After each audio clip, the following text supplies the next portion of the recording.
Hi, I'm Ethan Drath of Sherman Pickey in Washington, D.C. We're here to tie a tie today. This is how you tie a 4-in-hand knot. Take your tie, make sure it is fully extended and all ready to go. Be sure that you have a collared dress shirt on. Button it all the way up, including the top button. Go ahead and loosen your collar up. You might even want to just go ahead and flip it up to give yourself some room to work with. Start by taking the tie. You're going to want to have the fat end on your right hand side, narrow end naturally on the left. Go ahead, put the tie over your neck. This is an important step here. You're going to want to make sure that the more wide side is considerably longer than the narrow side. Ties come in varying lengths, but a good rule of thumb is to have at least 12 inches of difference between the longer, more wide side from the skinny, more narrow side. Start by crossing that wider side over the more narrow side.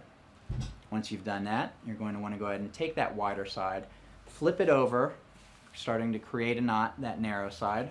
Bring it all the way on through until it is underneath the narrow side. At this point, you'll have the narrow side over the wide side. Take your right hand again, go ahead and feed that wider side through the knot you've created. You're going to do sort of an up and under to over motion. At this point, you'll have that wider side over the narrow side, and you have a knot forming. Use your thumb to create a little bit of an opening there in that knot. Take that wider side, feed it right on through that opening. You're starting to form your knot right there. And at this point, you're going to want to create a dimple.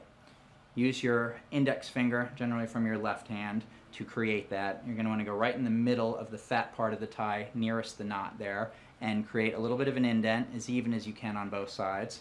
Hold on to that, take that narrow side, and you can start to tighten up the knot.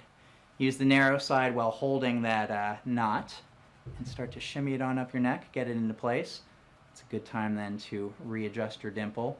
You can do so by keeping your index finger in there, making sure you've got that wedge, and pulling back on down, all the while making sure your tie is straight. As you do that, you can use that underside, start to shimmy it back on up, get it nice and taut, get it in position on your neck to be finished. Once you feel that you've got it in place, make sure that you have it high enough on your collar there so it doesn't show, but so that you can still get your collar flush and down, like so. Have it in position, and with that, you have a 4-in-a-hand knot.